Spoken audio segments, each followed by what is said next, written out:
In the wake of the War of the Five Kings, a tremor ran through the north that no man or woman could have foreseen. Ice-laden winds skirled across the battlements of Winterfell, carrying with them rumors of a challenge to Robb Stark's right to be king in the north. That the rumor named Jon Snow, Ned Stark's bastard, was shocking in itself. But more alarming still was that some northern lords had begun to whisper. If Jon Snow truly carried Stark blood of a purer line than any had guessed, perhaps he was more fit to wear the crown. At first, the idea seemed unthinkable. To pit brother against brother was an offense to the memory of Eddard Stark. Yet old loyalties began to crack under the weight of pressing fears. The others were rumored in the distant north. The realm had been battered by war, and men looked toward whichever leader might bring them security and strength. Thus, a quiet rift split the bannermen of the north, dividing them into camps of support. Some loyal to Robb, others intrigued by the rumors surrounding Jon Snow's birth. And no matter how fervently some tried to bury the talk, it only grew. It began as a spark in the courtyard of Castle Serwyn, where a handful of lesser lords and their sworn swords, sheltering from the cold, spoke of the Raven's news. Someone had heard that the bastard of Winterfell, long thought only a brother of the Night's Watch, might have left his vows. Another claimed that he had glimpsed a letter carried by a rider out of Castle Black, hinting that Jon Snow was no mere bastard but a son of Rhaegar Targaryen and Lyanna Stark. Ludicrous though it seemed, the rumor sprouted from a small seed. A quiet testimony from the free folk who had also come south, from the sworn brother who had known him at the wall, from an old crone who served in the kitchens of Eastwatch by the Sea, each piece weaving a small thread into the tapestry. The story, repeated until it twisted and turned beyond recognition, was that Jon Snow was no common Snow at all. More than that, he might carry a claim even greater than any of Ned Stark's acknowledged children. Ridiculous though many declared it, the speculation thrilled those who felt uneasy about Robb Stark's continued war, about his marriage alliances, and about the failings that had begun to cling to him. Winterfell itself bore silent witness to the creeping uncertainty. The great keep, its walls newly repaired after the sacks and burnings of war, seemed to brood beneath heavy skies. Maester Luwin was gone, the old man having perished in the chaos. In his place was Maester Colton, a pale-faced, anxious man who found himself writing more messages than he ever had at the Citadel. The ravens arrived at all hours, their black wings beating the frigid air, bringing half-truths and entreaties from Carhold, from the Dread Fort, from Bear Island and White Harbor and Barrowton.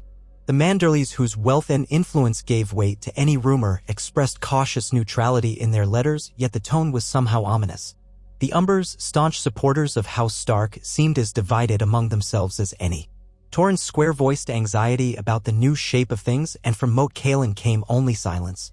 The hush in the Winterfell hallways was as thick as the North's first snow of deep winter. Robb Stark strode those corridors with gray wind patting at his side, the direwolf's eyes gleaming a dull gold, protective and restless.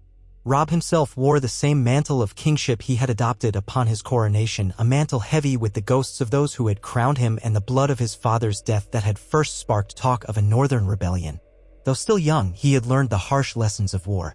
His once boyish face had hardened in lines of quiet determination. He did not often speak of the threat of Jon Snow because to him it was no threat at all. It was inconceivable that his brother, bastard though he had been, would raise a claim to the north. So it was that he went about issuing orders to rebuild, to strengthen the holdfasts, to keep the Boltons in check, to manage alliances with the riverlands, to watch the Lannisters. Yet, there came a day when the first direct mention of a challenge flew right into the rookery. A message from Bear Island, sealed with wax pressed by the sigil of a she-bear. The Lady Mormont stated that, if rumors of Jon Snow's legitimacy held true, they would feel torn, for Jorah Mormont once spoke well of the boy, and Lyanna Mormont herself had made curious inquiries. Could it be possible that Ned Stark's blood, pure of line, soared through Jon Snow's veins? The letter did not outright declare betrayal, but it was an ominous shift, even for a house as steadfast as the Mormonts. Robb shook his head in disbelief as he read it, Grey Wind's ears twitching at the tension in the hall. That night, in his private solar, Robb pored over the letter again. A single candle was lit, flickering shadows across the carved wooden map laid on the table. Beside him stood Catelyn Stark, her face pinched with worry. "It cannot be," she insisted. "Jon is your half-brother." He took the black. He swore vows. And his father, Ned, never said a word of any other parentage. It's impossible. Yet the lords whisper, Mother, Robb said. They whisper that Jon Snow's claim could overshadow mine. They whisper that the Targaryen line might hold more weight in times of war. Some even say that we must unify behind him, in case dragons come again. Absurd tales, all. But war is full of absurdities, Catelyn replied, her voice barely above a whisper. And we cannot ignore that people are searching for any strength they can cling to. If they believe Jon Snow is a Targaryen or the rightful Stark heir or both, they might back him. Yet he is your brother. Could you not send a raven to the wall? Ask him to deny these rumors outright? If I thought that would end it, I would, Robb said. But I have tried. There has been no response from the wall. And rumors say Jon has left the Night's Watch. His lips pressed together, the muscles of his jaw tense. I don't want to believe it. Jon was always honorable. He would not forsake his vows for any reason, unless the Watch freed him from them, or unless things at the wall have gone so wrong that the vows became moot. We've heard talk of the dead walking, of others. But if that is so, he should be fighting beyond the wall, not trying to claim the North. Catelyn's eyes flickered. She said nothing of her own misgivings toward Jon Snow. Those old resentments had been overshadowed by war. Yet a deep-rooted fear remained, that the shadow of Ned's indiscretion would one day rise to haunt them. Now that day seemed at hand. Word came a fortnight later that Jon Snow had indeed entered the North, his band of wildlings, or free folk as he supposedly called them, following him. Some rumor placed him near the last hearth, where the Umbers had partially opened their gates. Another rumor insisted that Jon traveled alone with a few loyal men, avoiding large roads, trying to slip south toward Winterfell by stealth. The details were contradictory, yet the effect was the same. Tension mounted, loyalty wavered. The final blow that forced Robb to reckon with reality was a letter sealed not by some lesser house, but by the old sigil of House Stark itself. It arrived battered, as though it had been carried by many different riders. The writing was in a careful, painstaking script. To the king in the north, Robb Stark, I come to Winterfell to speak with you. Let no blood be shed unless it is necessary. The North must stand together. I have no desire to divide us, but there are truths that must be heard and faced. I ask your leave to enter your halls in peace. It was signed simply, Jon. Robb stared at that letter for a long time, even as gray wind growled low. He signs it only with his name, Robb murmured to Catelyn. No Snow. No mention of Targaryen, but not calling himself a Stark either. He wishes to come in peace, but why come at all? Catelyn's voice was taut. You cannot refuse him. You risk losing the respect of half the bannermen if you do. They will say you fear his claim. Invite him. Talk to him. Show them he has no proof. No right? So it was decided. Jon Snow would be allowed entrance at Winterfell, under the ancient custom of guest right, to speak with the king in the north. The lords loyal to Robb arrived in haste, and soon the great hall brimmed with fur-clad men, with swords upon their hips and caution in their eyes. Word spread that Jon Snow traveled with a small retinue, including wildlings. Some lords bristled at the thought of savages within Winterfell's walls, but more were intrigued to see how the bastard of Winterfell had changed. He arrived on a clear, cold morning, the sky pale as polished silver. A horn call rang out from the walls, and the guard at the gate allowed the travelers through.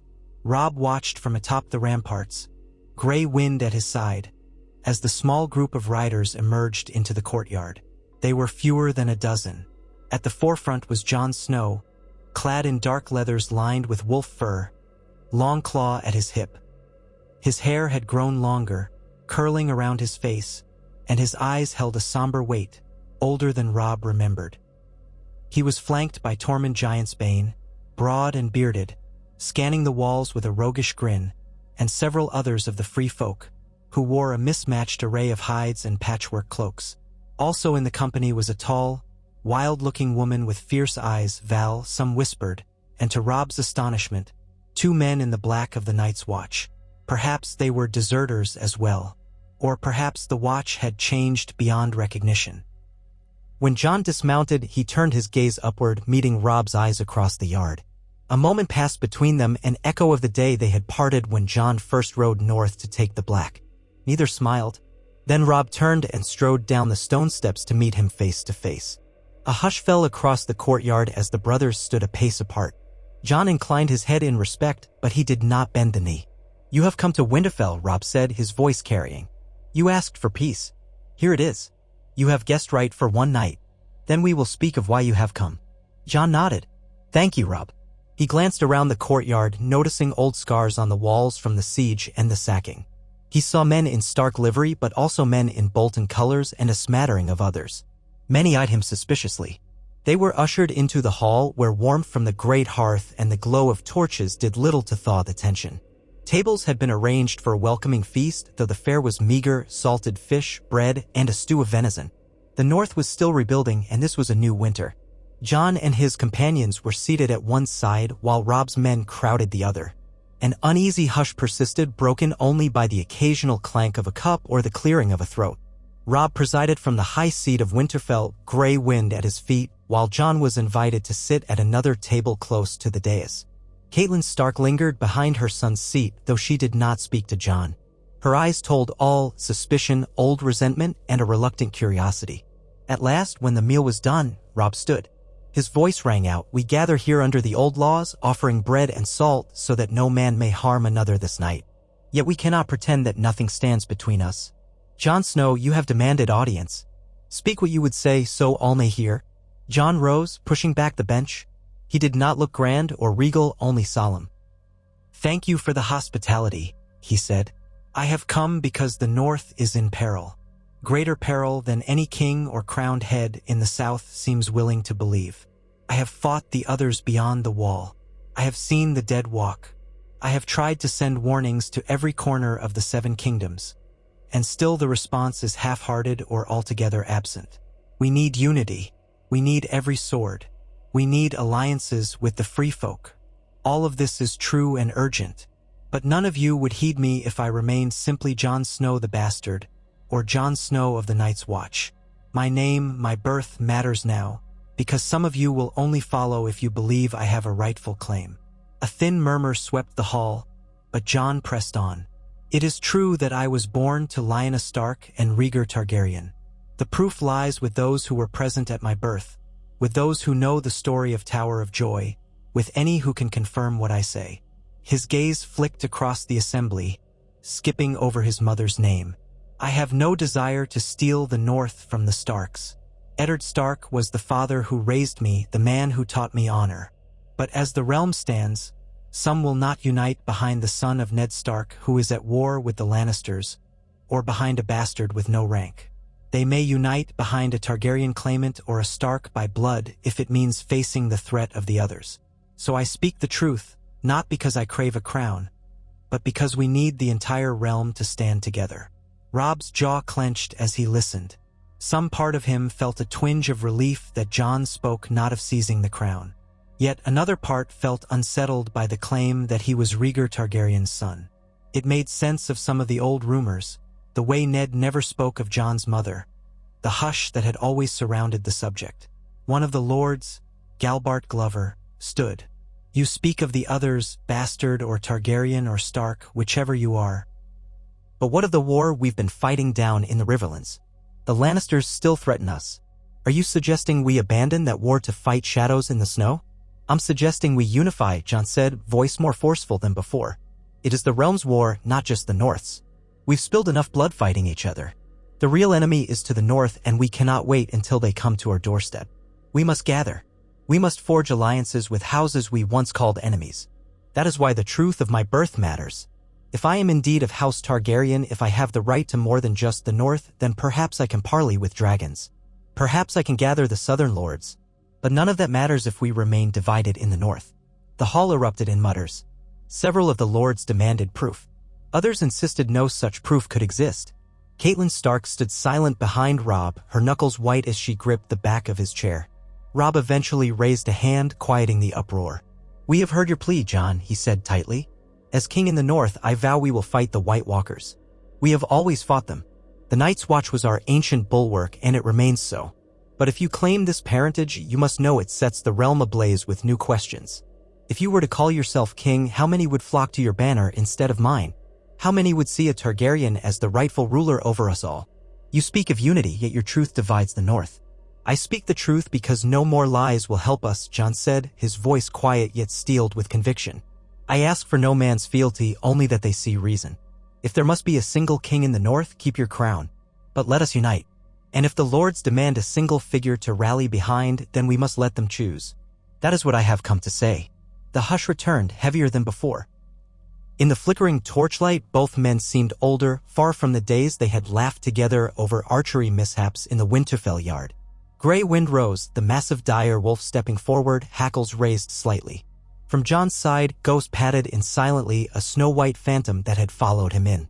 The two wolves regarded each other with eyes gleaming, Gray Wind's gold, Ghost's red. Tension crackled in the air. Robb gestured for Gray Wind to stand down, and the dire wolf obeyed. You speak of letting the lords choose. Then tomorrow we will hold a gathering in the courtyard so that all who have come to Winterfell might speak their mind. You shall present your case more fully, and I shall present mine. And the lords of the north shall decide. Jon's eyes narrowed. Very well. But what if they choose me? Do you intend to step down? The question carried an undeniable weight. Robb stared at Jon, and for a moment the entire hall waited for an answer. Eventually Robb said, I was crowned by men loyal to House Stark. I will not give up that crown easily. If the lords demand it of me, I will think on it. But consider carefully, Jon. If a duel of words does not settle it, there are older ways. His meaning was clear, trial by combat or personal challenge. Jon nodded. I understand. They parted that evening without bloodshed, but the men huddled in uneasy groups, the women whispered behind woven fans, and the tension gnawed at Winterfell's ancient stones. Outside, the wind howled. That night, Jon paced the library lit only by a single lamp. He was visited by memories of earlier days when Maester Luwin had let him peruse old tomes about the Night's Watch. Now, the shelves seemed half-empty, many volumes lost or destroyed when the castle was sacked. Tormund Giantsbane lounged against a table, chewing noisily on a piece of dried beef. So, boy, are you truly set on kneeling to your brother if he wins out tomorrow? I thought you wanted the realm united under your fancy Targaryen name. I don't want the realm divided, Jon muttered. That's all. But I know how the North is. They crowned Robb Stark when he was barely more than a boy because they trusted Ned Stark's blood. Now, they may feel betrayed that I reveal I'm also of that blood and then some. If tomorrow's council goes against me, then so be it. I'll still fight for the living. And if they choose you? Jon hesitated. Then Robb will see sense and let me lead. Or he won't. Tormund let out a rolling laugh. You Southerners make everything so complicated. In the free North, we settle things simply. Jon sighed, remembering the old days with the free folk. We do. Here, a single rumor can tear apart lords who have feuded for centuries. Meanwhile, in a different corner of Winterfell's labyrinthine corridors, Catelyn Stark and Robb conferred in hushed tones. Do you truly believe Jon? She asked, voice trembling at the edges. Could Lyanna have borne him? Robb exhaled. Father never spoke of it, but then again, Father never spoke of that war easily. He was as loyal as the day is long. If Aunt Lyanna begged him to keep Jon's existence secret, I can see him doing it. He must have thought it was to protect Jon from the Targaryen hunters in the south. So yes, I believe him. But that only makes it more dangerous. Catelyn's lips tightened. Memories of how Ned had brought Jon back from the war haunted her, that one betrayal she had never forgiven. I see, she whispered. Then tomorrow you must stand firm. The North chose you. They will not forsake you so easily. Remind them of what you have done for the North, avenging your father, trying to safeguard our people. Remind them that you are the rightful king in the North, son of Ned Stark and Catelyn Tully. Jon is your brother, but in the eyes of some he is still an outsider. No matter what he claims, he was raised as a bastard. Some will not set that aside. Robb nodded, though something flickered behind his eyes. Perhaps guilt at the notion of using that argument. If it comes to a public trial of words, I will do my best to sway them. If it comes to a duel, I will do what must be done. But God's help me, I do not wish to kill Jon. Morning broke with a pale sun shining through a sky thick with clouds, as though the heavens themselves were loath to show full light on Winterfell. The courtyard was crowded with the lords and ladies of the North who had managed to arrive or send representatives. Some houses had only a knight or a sworn sword present, carrying the banners in lieu of a lord. The crisp air cut at cheeks and fingers, but no one left. They wanted to see how this confrontation would unfold. A makeshift platform had been erected at one end of the yard. Robb Stark stood upon it, crowned with his bronze and iron circlet, wearing a fur cloak that billowed in the breeze. At his side stood Catelyn, and behind them, tall and grim, were the great Jon Umber and other prominent bannermen. Opposite them stood Jon Snow, accompanied by Tormund and the few allies he had at Winterfell, chiefly the men of the Watch who believed in him and a handful of northern lords who had begun to show sympathy to his cause for reasons of their own. One such lord was Wyman Manderly's second son, present in the old knight's place, who had made polite noises about investigating Jon's claims.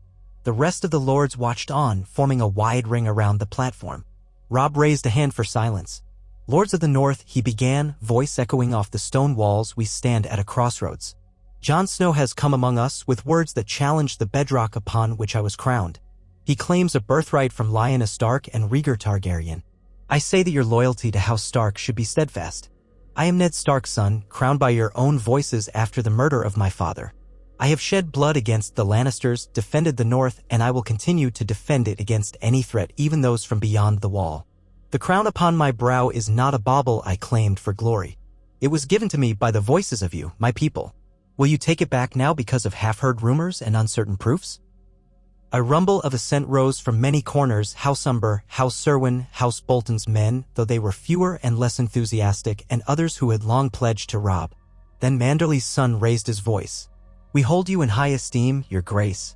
We do not doubt your dedication. But if Jon Snow truly has Targaryen blood, some say dragons have returned in the east.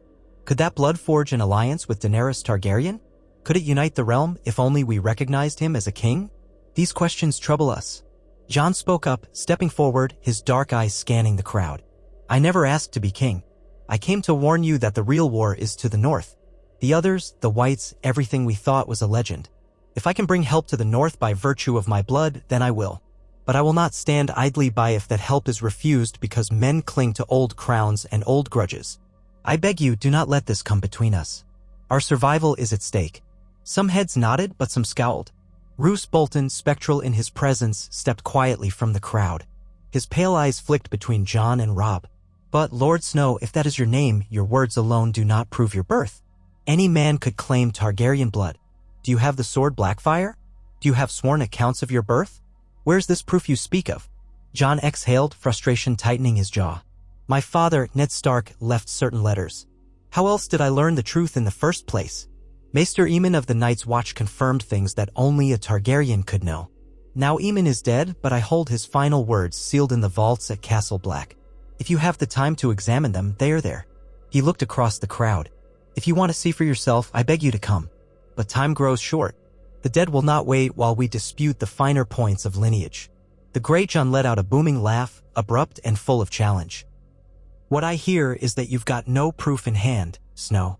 I fought with your father. Ned Stark was an honorable man, yes, but that doesn't make you a Targaryen prince. And we've already pledged to the young wolf. I say there's no more talk needed." The yard buzzed with arguments. Some pointed out that Robb had lost important battles, that his marriage to the Westerling girl had cost him the Frey alliance, that the Boltons were only tenuously under control, that maybe they needed a new approach. Others shouted that only a son of Ned Stark, recognized from birth, could truly lead the North. The tension grew with every passing moment, like a bowstring drawn too tight. Finally, Robb's voice cut through the noise. "Enough. Jon, you came here to declare your birthright and ask for unity. I have offered to stand united with you if you pledge loyalty to the king in the north. Yet you will not bend the knee, is that right?" Jon stood straighter. "I cannot bend the knee if you continue waging wars that tear the realm apart while the true threat marches from beyond the wall. I came to seek your help, not to be your subject." Grey Wind growled. Ghost bared his teeth silently. The ring of watchers grew tense. Overhead, crows circled, black wings cutting across the pale sky. At that moment, one of the Karstarks called out, "We cannot remain divided. Let them duel. A single combat to decide who shall rule us. Let the old gods witness it. Let the outcome be final." An uneasy stirring followed. Duels were not unknown in the north, but a duel between these two men, raised as brothers, was almost unthinkable. Yet the anger in the yard was like a tinderbox waiting for a spark. Some lords found this resolution fitting. A clash of blades, forging a single leader once and for all. Others balked at the notion of pitting Eddard Stark's sons against each other in mortal combat. Jon opened his mouth to speak, but Robb's voice came first. If a duel is what the lords desire, so be it. His tone was cold, resigned. I will not slink away from my responsibilities, nor will I yield my crown so easily. Jon, do you accept? Or do you choose to bend the knee now for the sake of unity? Jon gazed upon Robb, seeing the boy who had once been his friend and brother. The memories flashed across his mind, a shared childhood, a bond of companionship that only the children of Winterfell could understand. Then he thought of the threat beyond the wall, the battles lost if the North did not unify soon. If the lords demand it, I will face you, he said quietly. But I say again, I never came here to kill you or take your crown. I came to warn you that we face annihilation if we don't stand together. If fighting me is what it takes for the North to unite, then I must do it. The ring of onlookers parted, forming a wide circle in the courtyard. There was no formal list, no fancy heraldry, only the raw presence of watchers and the thickening hush as the two men took their places. Robb drew his long sword, a fine steel blade that had tasted Lannister blood.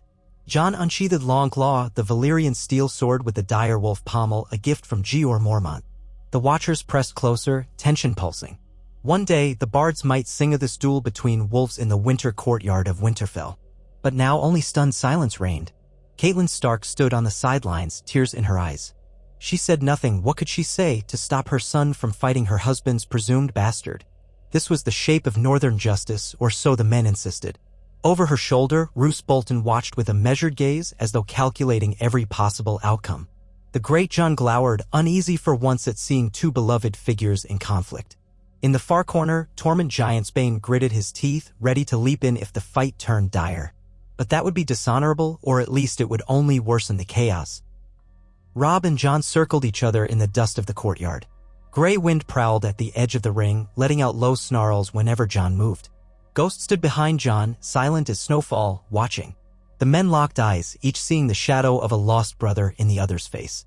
Robb struck first, a testing blow that Jon parried with ease.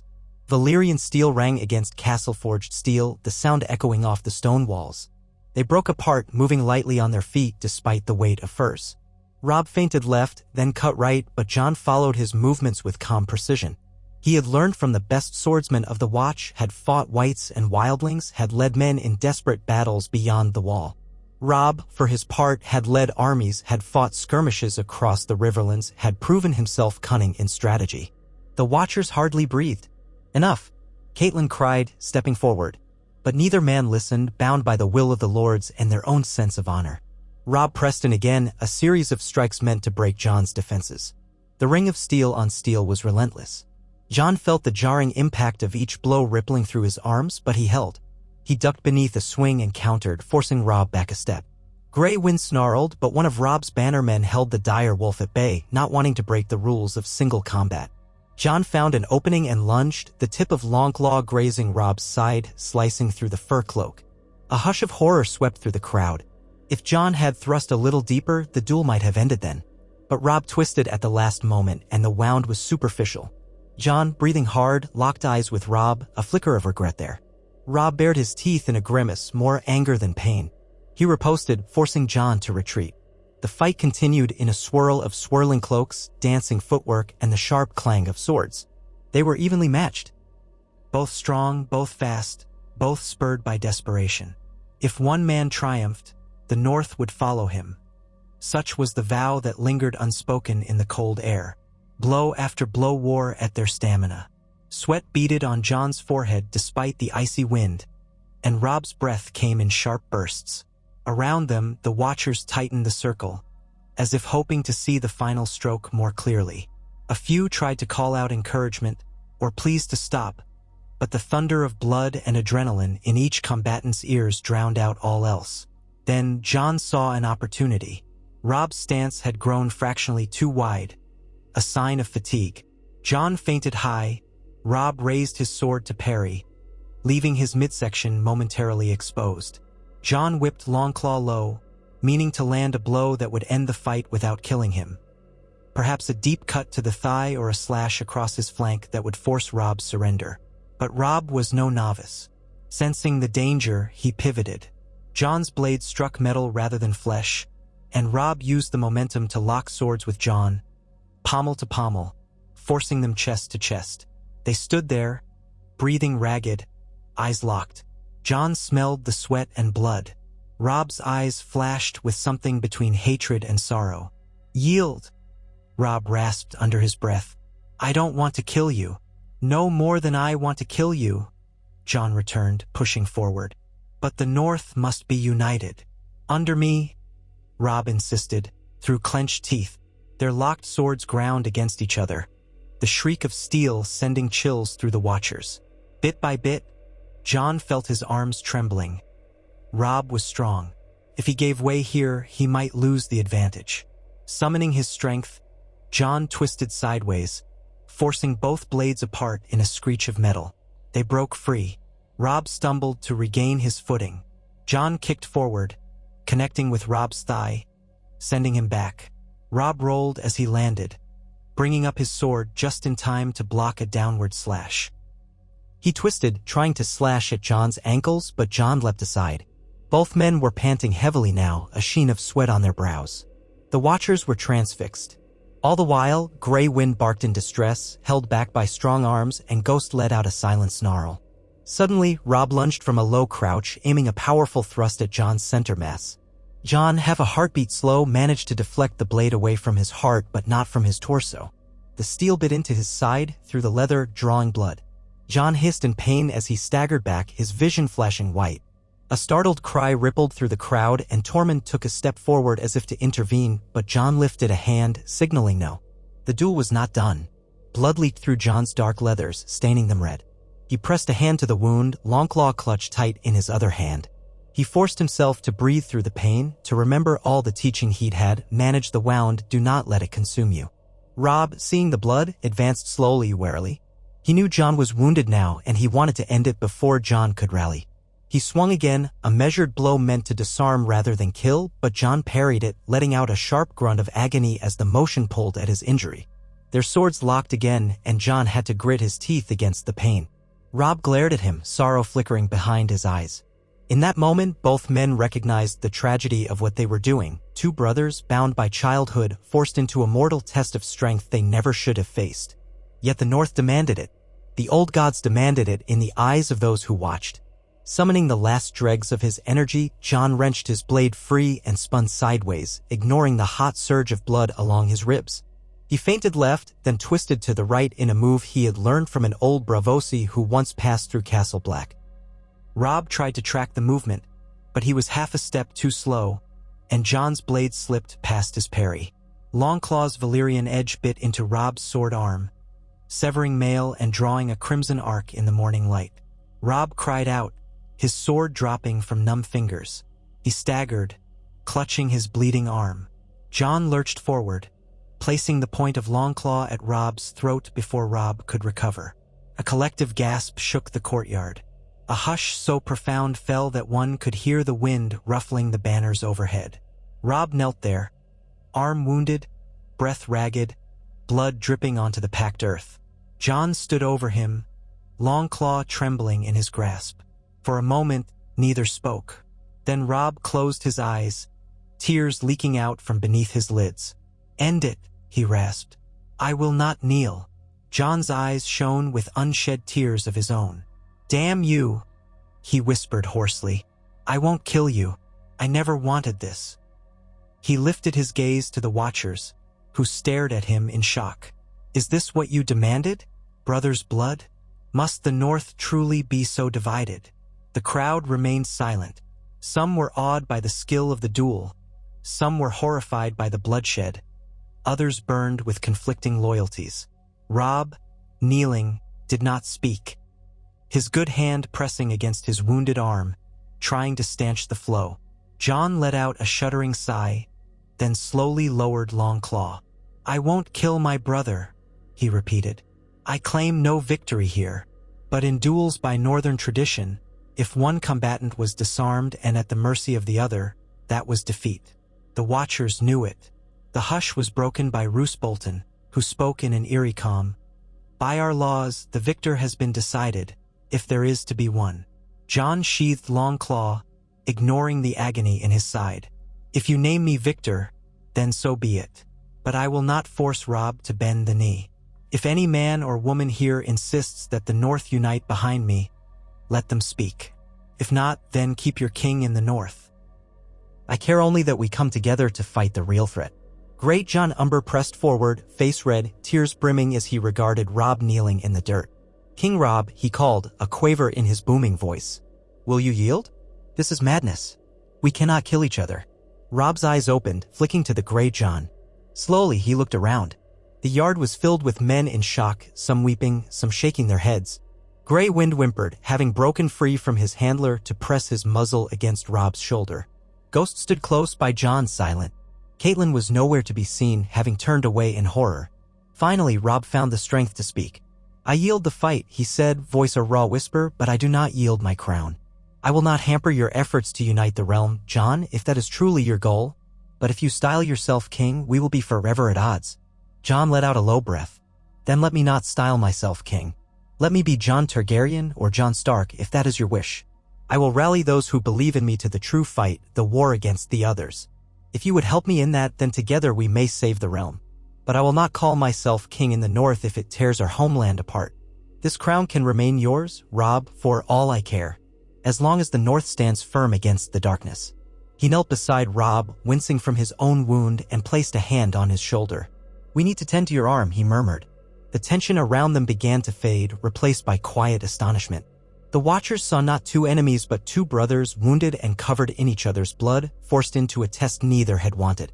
Maesters and attendants rushed forward. They helped Robb to his feet, bandaging his arm to stop the bleeding.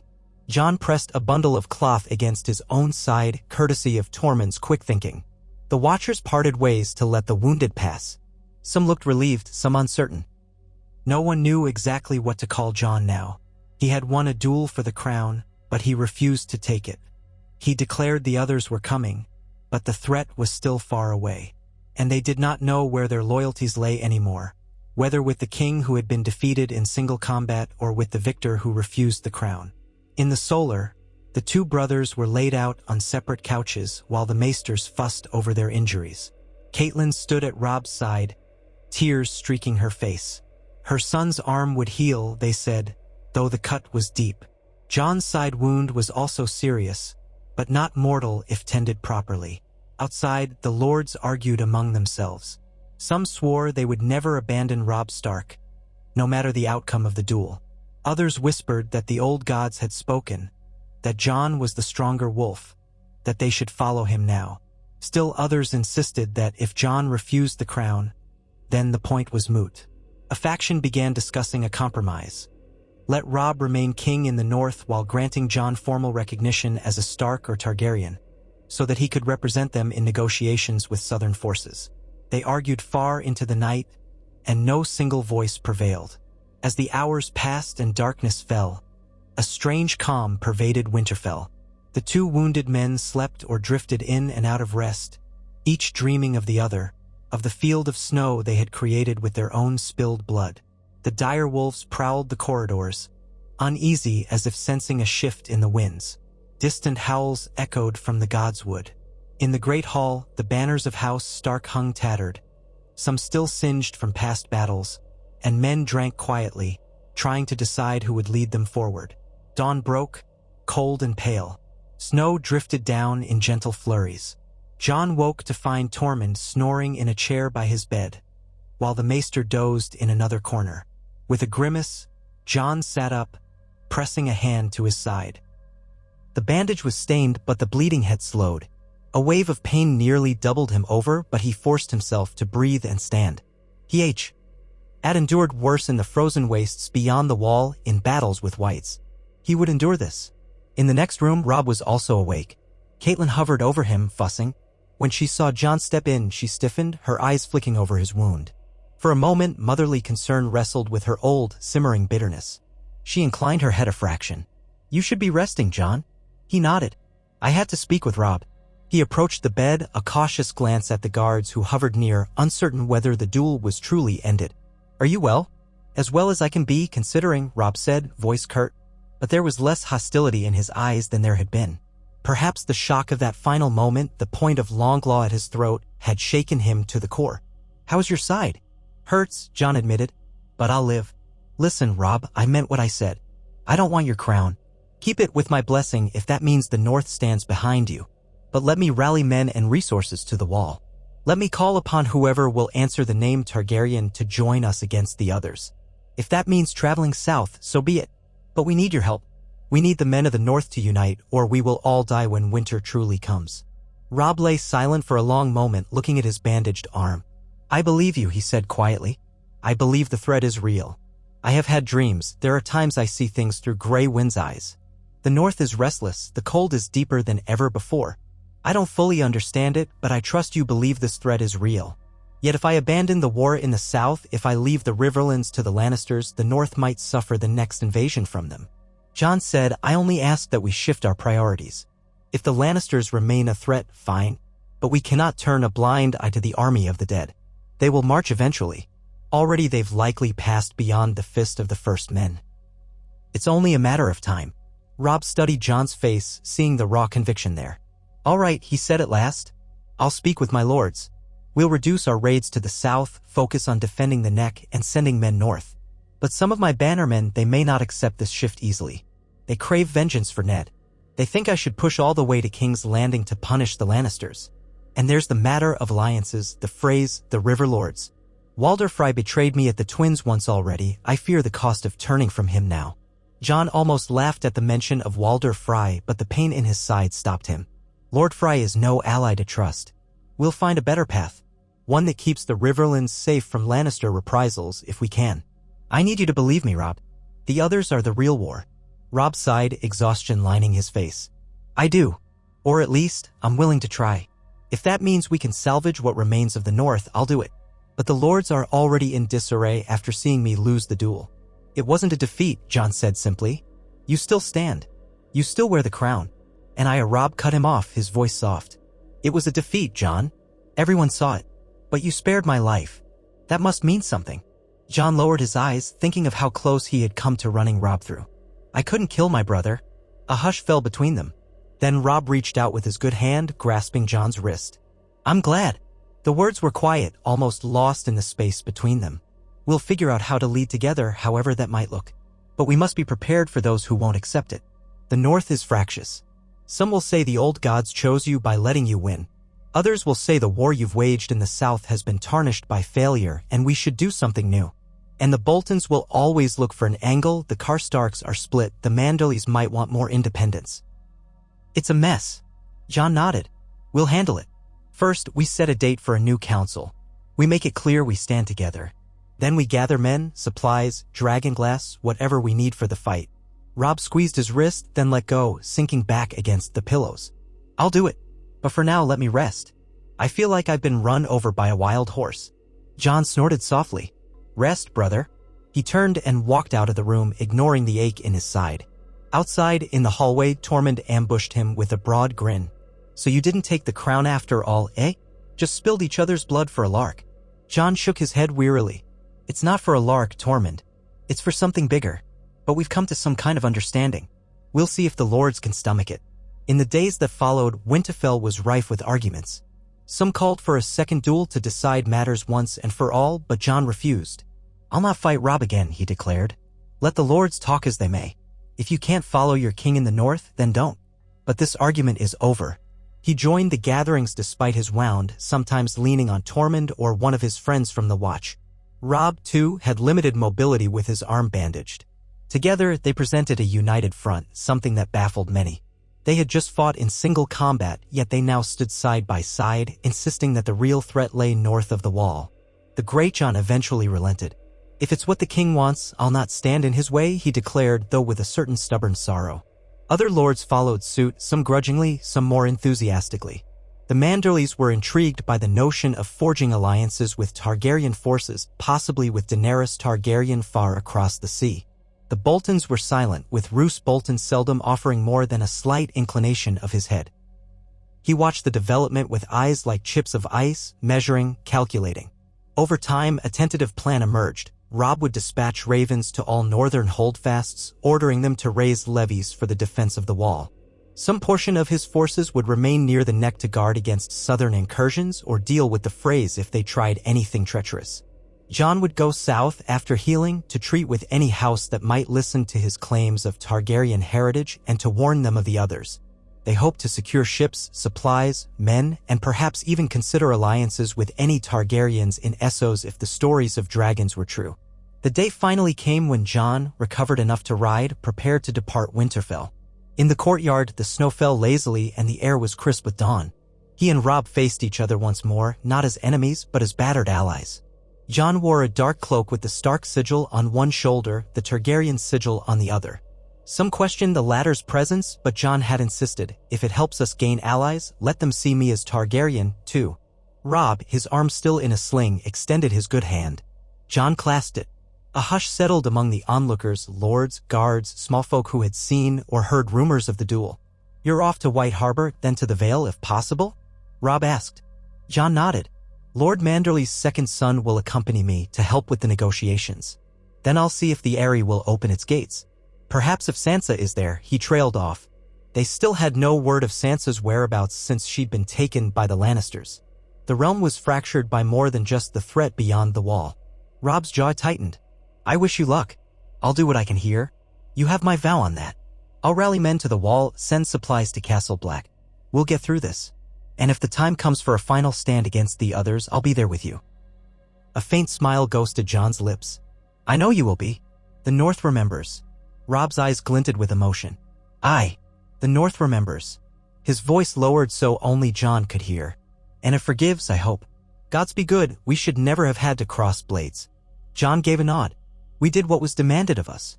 Now we must do what's best for everyone. He hesitated, then stepped closer, pressing a quick embrace to Robb's good shoulder. Pain flared in Jon's side, but he ignored it. Robb returned the embrace, eyes closed for just a moment. Then Jon mounted his horse, Ghost padding alongside him, while Tormund and a small party of riders formed up behind him. The portcullis groaned open. A swirling gust of cold air rushed in, and Jon led the column out of Winterfell's courtyard, heading south on roads that would eventually turn east toward White Harbor. The watchers stared after him until he was a speck in the drifting snow. Robb remained in the yard, gray wind at his side, watching the gate close. He felt hollow, a wave of relief at having reconciled with Jon, but also dread at the battles yet to come. The dead are coming, he murmured to himself, quoting Jon's words. Let the North be ready. He glanced at the battlements, the thick walls, the patchwork repairs. All around him were signs of war. Another war was on the horizon, one that could make the squabbles of kings seem trivial. If the others descended in full, the North might be the first line of defense, and it might be the last. As the snows deepened and the wind rose, Winterfell stood tall against the storm. Inside its walls, the king in the north prepared. The memory of steel on steel, brother against brother, would haunt the castle for years to come, an echo of the day Jon Snow and Robb Stark dueled for the crown. And yet the realm found no victor but the dire realization that all men must unite against the true enemy. Whether that unity would hold against the swirling chaos of Westeros remained to be seen. But for one moment, at least, the North stood on the brink of something new. A fragile alliance forged in blood, brotherhood, and the chill forewarning of winter's deadly promise. Robb Stark stood on the ramparts of Winterfell in the brightening light of dawn, his breath misting in the cold air. The duel against Jon still weighed on him. Like a bruise in his mind no poultice could cure. His sword arm, tightly bandaged, still throbbed. Each small motion reminded him of the blade that had slipped between them. Jon's Valyrian steel, long claw. Across the courtyard, where the thin layering of snow glowed faintly with early morning sun, repairs and rebuilding continued. Small folk trudged about their tasks, hauling lumber, smoothing out fresh mortar in battered walls. Life was returning, but it was fragile, like a regrowth after wildfire. He heard footsteps behind him and turned to find his mother, Catelyn Stark, approaching. Her eyes were hooded with fatigue and worry. She had hardly slept since that fateful duel. She set a hand on the parapet, gloved fingers tracing the icy stone. I did not expect this all those years ago, when I looked upon you and your siblings as children, she said quietly. Never did I imagine Ned's bastard would stand against you, that you would nearly kill each other. Robb exhaled, his breath like dragon smoke in the frigid morning. We were caught in the swirl of other men's demands. The lords insisted on a duel. Jon never wanted it, nor did I. Yet now we stand in a place where the north has been shaken. And you have lost face before many lords, she said, her voice gentle but pained. Some of them talk quietly of omens, that the old gods favored Jon in that fight. They think you are a king only by a vow while he is chosen by blood. How will you keep them loyal? He shook his head. The north is not so fickle as to abandon me outright. I remain king in the north, and I remain my father's son. But the uncertainty is real, especially among those who resent the war I've waged in the south. The Manderleys grow cautious, the Karstarks remain divided without Rickard Karstark's guidance, and the Boltons. His mouth twisted at the name. Roose Bolton stands silent, but I do not trust his silence. Catelyn lowered her eyes. Trust it least of all. The Boltons are men of cunning. If they see weakness, they will use it. You must show that your strength remains. She looked up at Robb. Yet how will you do so now that you've pledged to send men north to the wall, and that you are no longer pressing your campaign against the Lannisters with the same fervor? Robb's gaze flicked over the patchwork repairs and the drifting snow. I cannot fight on two fronts, not if Jon's warnings prove true. We have only so many swords left. Much of my army was lost at the Whispering Wood, at the Battle of Oxcross, in skirmishes that gained us little. Then came the Frey betrayal. Walder Frey withdrew his support, though he never openly turned cloak. Our position in the Riverlands is untenable unless Edmure Tully, my uncle, can hold Riverrun on his own. That's the truth of it. Our coffers dwindle and winter grows. The men want to return home, to see to their crops and their families. If I hold them captive in a war they don't believe in, I'll lose them anyway. She nodded, eyes distant. Perhaps if the realm sees that the North stands as one, Starks together in cause, they might fear to attack us. They might hesitate while you strengthen the neck. You could win time to rally more men for the coming war with the others. Robb let his bandaged arm rest against the parapet. That is my plan. I only hope time waits. They stood in silence until the bells began to ring, summoning the castle to morning tasks. Catelyn squeezed Robb's uninjured hand and left him to his thoughts. Grey Wind, down in the courtyard, sensed his mood and let out a single low howl, which the wind carried across the frosty landscape. Far to the south, Jon Snow guided his horse through rutted roads rimed with ice, each hoofbeat sending up a dull crunch in the frozen earth. At his side rode Tormund Giantsbane, scowling at the chill. Jon could not help but think Tormund's scowl was more about these southern ways than the cold itself. The big man was used to the biting winds beyond the wall. The party included a dozen riders total, a handful of free folk who had chosen to follow Jon, 2 members of the Night's Watch who had likewise deserted for him, and young Ser Marlon Manderly, a nephew of Lord Wyman Manderly. The older Manderly had volunteered his nephew to act as an envoy, making it clear the Manderleys were not quite ready to crown Jon but wished to keep a close eye on him, an arrangement both pragmatic and suspicious. They had left Winterfell behind them in subdued ceremony. Jon's side still ached fiercely from the wound Robb had given him, yet he counted himself lucky that it had not festering. Sometimes, though, he felt a feverish heat under the bandages. Whenever the pain stabbed too sharply, he reminded himself of the fight's greater purpose, forging a fragile bond so the North would be ready against the others. That morning, they approached a small village on the outskirts of White Harbor's domain. A signpost at the crossroads pointed east, naming the Wolf's Den and White Harbor beyond. Jon reined in his horse, scanning the horizon. The sky was leaden, pregnant with more snow. Smoke rose from a scatter of thatch roofs, and the smell of salted fish drifted on the air. Here, the people had not yet heard of Jon Snow's duel with the king in the north, or if they had no reason to care about the finer details of who was truly a Targaryen or a Stark. They only knew that winter approached, that bandits roamed the war-torn roads, and that the Manderleys were their liege lords. Ser Marlon guided his mount alongside Jon's. He was a thin, sharp-faced youth, perhaps a year younger than Jon, with restless green eyes.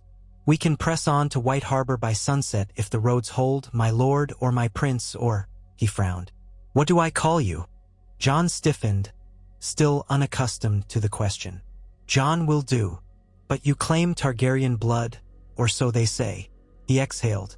That blood exists whether I claim it or not. But I'm not your king, not your prince. Let's leave it there.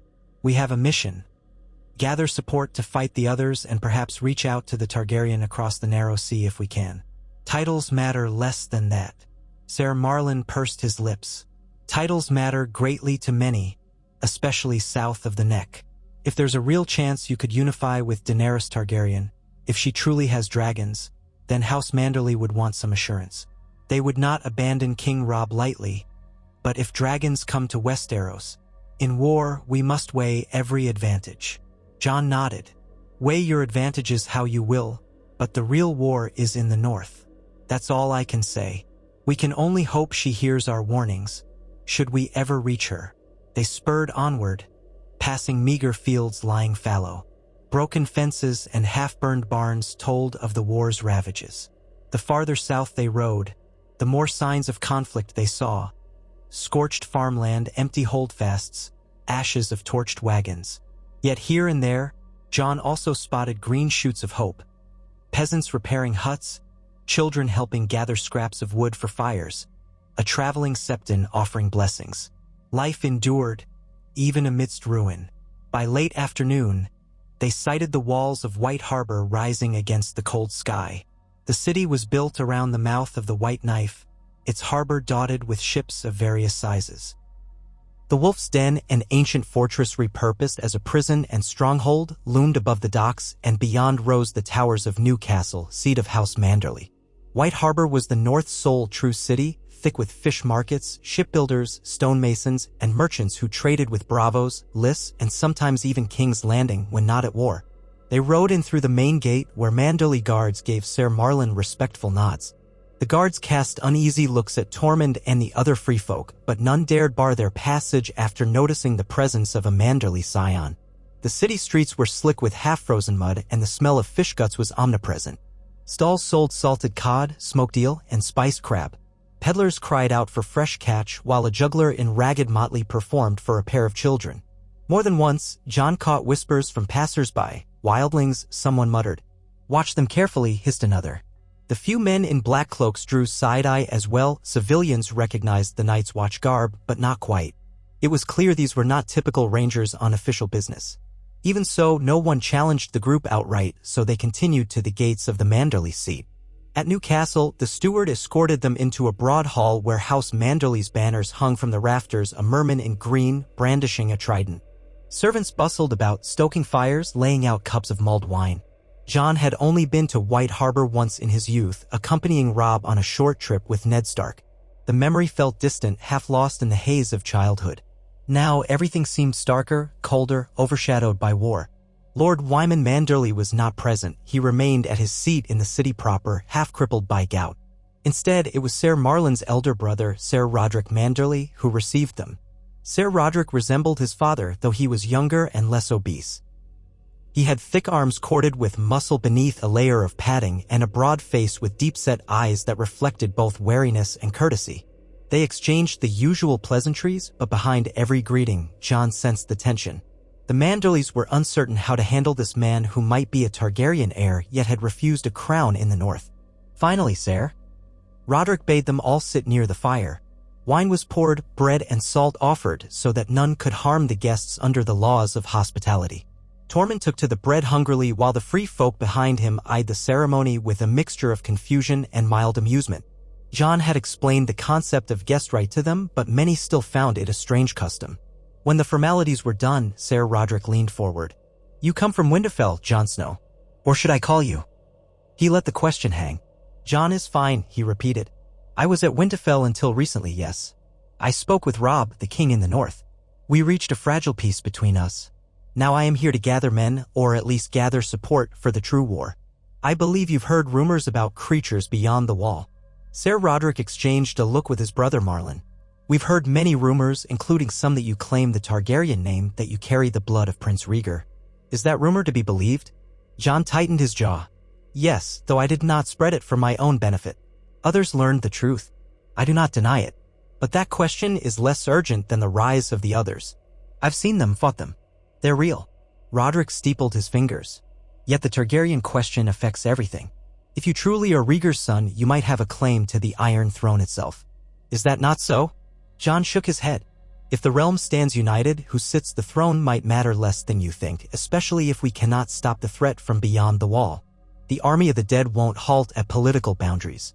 I have no ambition to plant myself on a throne in King's Landing. My father, Eddard Stark, the man who raised me, always believed in duty and honor. My duty is to protect the living, not to chase crowns. Roderick's face remained composed, though a flicker of relief touched his eyes. So you are not here to demand fealty from House Manderly. I'm here to request your help. The Night's Watch is desperately undermanned, the North has endured savage wars, and winter grows stronger. When the others come, they will come for us all. I beg that you spare men, provisions, and ships if you can. Help us ferry supplies to Eastwatch, or to send them up the White Knife if it will reach that far in this season. Let your banners call for volunteers among the knights and swords who still remain. Even a few hundred men could make the difference. A silence settled in the hall. Jon could see the flickering of the fireplace reflected in Roderick Manderly's eyes. The older knight was thoughtful, perhaps cautious. And where does this leave Robb Stark's war with the Lannisters? We gave men to that war as well. We lost some outside the twins. We have not forgotten the cost.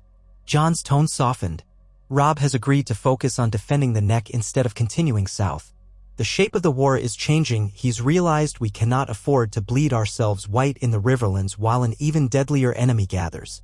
My brother sees reason. So I come to you in good faith. Help us as you can. Prepare your own city. If the others spill into the north, White Harbor will be the strongest bastion of southern trade and a vital route for supply by sea. Roderick glanced at Marlon and gave a small nod. We believe you, or at least we see the sense in hedging our bets. House Manderly will not neglect the wall. Our father was always a friend to the Night's Watch. He sent them food when we could. And now that the harvest is scarce, we'll do our best. But if you intend to treat with southern lords as well, do you truly think they'll listen? Jon thought of the rumors swirling in the south, that the Iron Throne still held Tommen Baratheon, a Lannister puppet king, that the Reach was in flux, that the Martells of Dorne might have their own secrets. The Targaryen cause was rumored to be stirring across the sea with Daenerys Stormborn. I intend to try. They must listen eventually. No one can escape the long night if it returns. Roderick sighed heavily. Then you have our blessing, if not a formal pledge of men yet. I must speak with my father. House Manderly cannot ignore the king in the north, but we can also see the wisdom in your warning. If what you say is true, I suspect we'll muster a contingent to sail to Eastwatch in the spring. That may be all we can manage for now. Jon inclined his head. That is more than I hoped for. I'll wait upon your father if he wishes to see me, but soon I must press on to the Vale. If the Eyrie will open its gates, we might secure further men, or at least safe passage. Tormund grunted from across the table. All this talk of more gates and more walls. I think you lot fancy yourselves safe behind your stones, but winter is a savage reaver. No walls will stand if the dead come in numbers. Roderick eyed Tormund warily. Your companion speaks a grim truth. Still, walls can slow an army, even an undead one, and we have nowhere else to go. Jon let the conversation lapse into a calmer discussion of logistics. How many barrels of grain might be spared, how many men White Harbor could muster on short notice, whether they might have any chance of employing sell sails from the narrow sea to ferry goods to Eastwatch. Much was uncertain. The gloom weighed upon them, but it was a start. That night, Jon and his companions were given quarters in the Wolf's Den. Dreary, drafty rooms, but with enough warmth to keep the chill at bay. As he settled on a straw-stuffed mattress, Jon felt a trembling in his side, the wound throbbing. He drew aside the bandage to inspect the healing slash. The flesh was hot, red around the stitches. Maester Theomore, assigned by House Manderly, had dabbed it with ointment and insisted Jon rest. But he had no time for convalescence. Each time the pain flared, he remembered the moment his blade had hovered at Robb's throat. He had done what the North required, yet guilt still gnawed at him, the memory of Robb's eyes, how they flickered in that second before he would have accepted death. Brothers forced by the realm's madness to cross blades. He made himself lie down, listening to the sound of distant waves lapping against White Harbor's piers. Ghost slept curled at his feet, watchful even in slumber. Snow-laden wind battered the walls and the timbers groaned. Jon's thoughts slipped to Samwell Tarly, to the friends he had left behind at Castle Black, to the uncertain fate of the Watch. The weight of his vow still clung to him, though by all laws he had broken it. Could a vow remain if the Watch itself was crumbling? Or did he carry that vow in his heart no matter what the world declared? He dreamed that night of a vast, frozen plain. A thunderous host of wights marched in ragged lines, their eyes blue pinpricks in a sea of gray flesh. Above them, the sky churned with swirling clouds of ice. He saw Winterfell in the distance, its banners tattered, the courtyard strewn with broken swords. He glimpsed the silhouette of a figure upon a pale horse, its eyes neither living nor dead, but something in between. Jon reached for Long Law, but in the dream he found nothing at his hip. Cold terror gripped him, and he woke with a start, sweat beating despite the chill in the room. Days turned to a fortnight before House Manderly's negotiations concluded. Lord Wyman, carried in a litter, at last arrived to speak with Jon personally. The old lord was as enormous as rumor claimed, a mound of flesh thick with gouty limbs, but his mind was sharp as any younger man's. He asked many questions, demanded details of the others, of Daenerys Targaryen, and of the duel that had shaken the north. Jon answered as best he could. In the end, Lord Wyman declared that while he could not betray King Robb, he would make certain White Harbor did its part in sending men and supplies north when the time came. He also gave Jon a letter of passage, entitling him to purchase provisions at Manderly rates in any port that acknowledged their seal. It was a small but meaningful concession. At last, with no further reason to linger, Jon set out again. The roads lay dusted with fresh snow, and a sullen sky threatened more to come. His company was slightly larger now. House Manderly had assigned a few additional guards to escort them as far as the Vale, both for appearances and to keep watch on how Jon used their letter of passage. Tormund found this all faintly amusing, though he grumbled about too many kneelers with twitchy swords. The free folk who had followed Jon seemed to trust his leadership, if grudgingly. They wanted a chance at a safer life south of the Wall, not endless war. Yet for the moment, war was all anyone could speak of. They made their way across the open lands south of the White Knife, passing more and more battered villages until they reached the stony foothills near the Bight, where the road curved eastward, leading toward the narrow passes that might eventually bring them near the Fingers and the Vale. No one knew if the lords of the Vale would even grant them audience. Rumor held that Peter Baelish Littlefinger was now Lord Protector of the Vale, controlling the boy Robert Arryn. Sansa Stark might be in his keeping, or might be lost to the Lannisters. No one was certain, but the Vale had been conspicuously aloof from the war, refusing to join either side, content to remain behind the Eyrie's high mountains. Jon hoped that if they recognized him as Lyanna Stark's son, that might sway them, or at least let him pass. The journey east was dogged by foul weather. Heavy snow battered them in waves, forcing the party to huddle in wayside inns or small holdfasts whenever possible. The Manderly guards used their lord's seal to request shelter, and local garrisons grudgingly complied. News traveled ahead of them. Word of a strange band led by Ned Stark's bastard, rumored also a Targaryen, traveling to treat with the Vale. Jon could see how the gossip grew more fantastical at every turn. People whispered about secret dragons, about a ghostly army following in Jon's wake, about him being the reincarnation of Rhaegar Targaryen, come to claim the Seven Kingdoms. Jon tried to correct the rumors, but rumor had a life of its own. In one small holdfast near the northern edge of the Vale's mountains, they found the gates barred at first. Archers stood on the ramparts, leveling arrows. Jon rode forward, flanked by Tormund and Ser Marlon, calling out that they brought no harm. After an hour of tense parley, the holdfast's castellan reluctantly opened the gates. Inside, they found trembling small folk who had heard of roving bandits and clansmen from the mountains. "We thought you might be them," the castellan admitted. "We can't be too careful. They're wise to fear," Tormund muttered to Jon later that night, as they huddled near a meager fire. "This land's seen too much fighting, and there's more to come. People like these will run at the first sign of whites. You sure they'll stand and fight?" Jon wrapped his cloak tighter. "Not unless we can show them it matters. That's why we must unite lords, gather resources, Small folk can't do it alone. He gazed into the flames, recalling how the free folk had once tried to cross the wall, to flee the others. In truth, the small folk south of the wall were not so different. Afraid, uncertain, ready to hide behind any strong gate. But if no gate was strong enough, how would they survive? They pressed on the next morning, forging deeper into the winding trails that led toward the Bloody Gate, the main entry to the Vale. The mountains here loomed gray and hostile, their peaks crowned with snow. The wind shrieked through narrow passes, and the horses struggled against icy patches.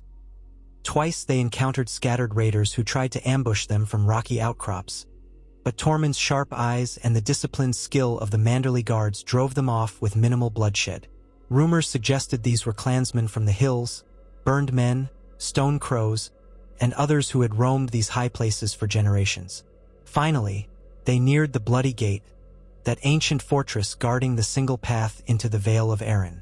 Like two stone pillars, the gate's towers stood sentry on either side of a narrow pass, connected by a fortified rampart. Archers peered down from crenellations, and the banner of House Royce hung overhead, battered by the wind. A party of men in heavy cloaks emerged, their sigils showing bronze runes on black Royce arms. The largest among them was an older knight with a burn-scarred face. Ser Vardis Egan's successor, perhaps, or a lesser Royce retainer. He signaled for Jon's company to halt. "Halt, travelers, and name your business in the Vale," he called, voice echoing. Ser Marlin produced the Manderly letter of passage, which the guard read under the suspicious scrutiny of his fellows. Then the guard turned his attention to Jon. "It says here you come by the grace of House Manderly, to speak with the Lord Protector of the Vale, a certain Peter Baelish. You're traveling with wildlings." "We are free folk," Tormund corrected, a rumble in his voice. "We follow Jon Snow or Jon Targaryen or whoever he is." The guard scowled. "We've no love for wildlings here. Lord Baelish keeps a tight watch on who enters the Vale. Are you friend or foe of the Iron Throne?" Jon exchanged a glance with Ser Marlin. "We are not foes of the Vale, and we've no quarrel with House Arryn. We seek only an audience to discuss a threat from the far north." "You are Ned Stark's bastard?" The guard's tone held a certain skepticism, as though he had already heard the rumors. Jon pressed his lips thin. "I am Jon Snow, yes." The guard studied Jon's face, perhaps noting a passing resemblance to Ned. Then, with a grunt, he handed back the letter to Ser Marlin. "We'll send word ahead to the Eyrie. Wait here while we do." Though they bristled at being forced to stand in the cold, Jon and his party had little choice. They camped below the gate's watchful walls, building small fires in hollows sheltered from the wind. Tormund laughed bitterly. "Reminds me too much of the Frostfangs," he said, eyeing the steep rocky slopes. "Just fewer giants." Jon nodded, quietly remembering giants, mammoths, and all the wild splendor beyond the wall. He'd never guessed he would come so far south with free folk at his side, petitioning lords for help against an undead threat. If the realm did not unite, their petty wars would be no different than the infighting among the free folk clans that Mance Rayder had once tried to quell. At dawn, a mounted messenger returned from inside the Vale. "You are permitted passage," he informed Jon, "under the condition that you travel under escort. Lord Baelish wishes to see you in the Eyrie, but you must submit to inspections of weapons at every checkpoint." Jon agreed, ignoring Tormund's complaint. They packed their gear, and under the watchful gaze of the Vale's knights, they proceeded through the Bloody Gate and into the wide, breathtaking vista of the Vale of Arryn. Fields and rivers spread beneath soaring mountain peaks, and in the far distance, they could just see the silhouette of the Eyrie perched high on a sheer cliff, unreachable except by narrow donkey tracks. Clouds swirled around the base of that towering crag. Over the next few days, they rode across the Vale, stopping at smaller holdfasts as required by their escort. The local lords and knights seemed uneasy about wildlings in their midst, but as no direct order was given to turn them away, they allowed safe passage. At each stop, Jon repeated the story. He had come to warn them of the others, to seek alliance against the night. Some listened politely, some scoffed, but none dared openly defy the instructions from Lord Baelish to let Jon pass. At last, they reached the base of the mountain path leading to the Eyrie. The steep climb was infamous. Most travelers had to dismount and walk. The Manderley horses and gear were left behind at a way station, manned by Vale soldiers. Jon's side throbbed from the old wound as they ascended, each step sending a lance of pain through him. Tormund complained about the winding goat track that hugged the cliff face, calling it a fool's path fit for crows. The two men from the watch breathed hard, unused to such a climb. Even the Vale knights who escorted them cursed under their breath. They passed the gates of the moon, then the stone, snow, and sky cells, each an outpost perched precariously on the heights. At every post, guards demanded they relinquish steel weapons. Jon parted with Longclaw reluctantly, but he had no choice if he wanted to see the Lord Protector. Tormund parted with his broad sword, muttering darkly. The free folk behind him looked ready to fight until Jon ordered them to comply. There could be no negotiations if they died on a mountainside. Eventually, after a day of grueling ascent, they emerged into a courtyard high above the clouds. The Eyrie stood before them, pristine in pale stone, slender towers reaching for the sky. Snow blanketed the rooftops, and the biting wind cut with savage intensity. Vale guards guided them into the castle's main hall, where the tapestries depicted falcons, crescent moons, and the history of House Arryn. Fires blazed in braziers, but the chill lingered in the very stones. Waiting for them at the center of the hall was Peter Baelish, Lord Protector of the Vale. He wore a modest doublet of dark velvet, a mockingbird pin at his throat, his hair neatly trimmed and peppered with gray. Beside him stood a pale, thin boy, Robert Arryn, the sickly lord of the Vale. The boy coughed lightly into a handkerchief as he watched the newcomers. A small retinue of knights ringed the dais, and among them Jon recognized Lord Jon Royce, stern and broad-shouldered, his bronze armor etched with runes. Royce's expression was grim, as though he despised being in Peter Baelish's presence. Baelish smiled in that small, careful way of his. "Ah, the famous Jon Snow, or is it Jon Targaryen now? Winter has indeed come when the bastard of Winterfell climbs all this way to see me." Jon forced composure, though something about Baelish's demeanor set him on edge. "I have come to speak of the threat beyond the wall, my lord." Baelish gave a showy bow.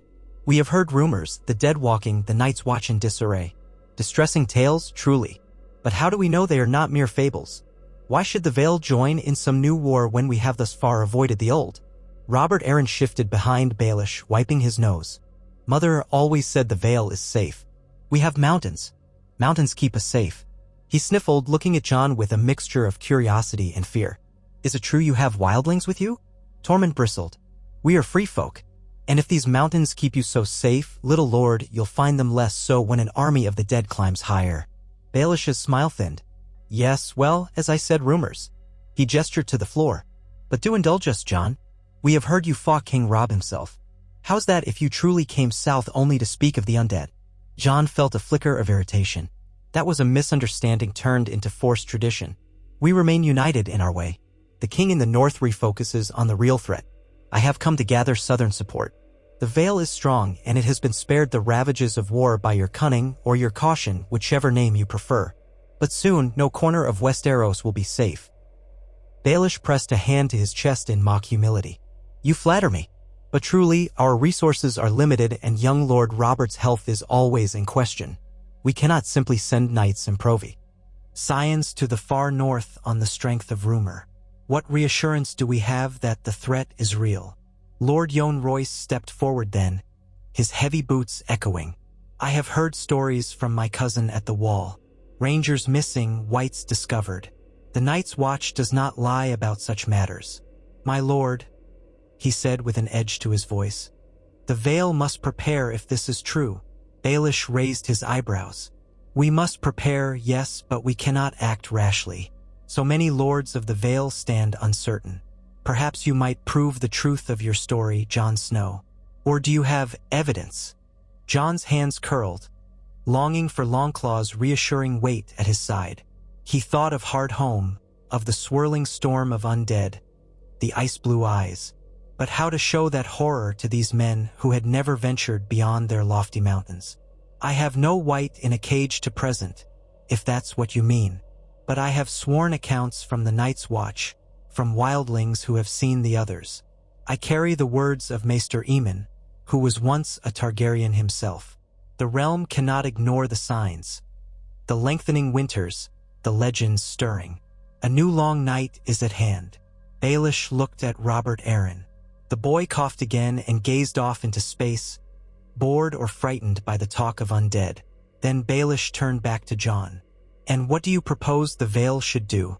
March an army to the wall so we can freeze among the Black Brothers?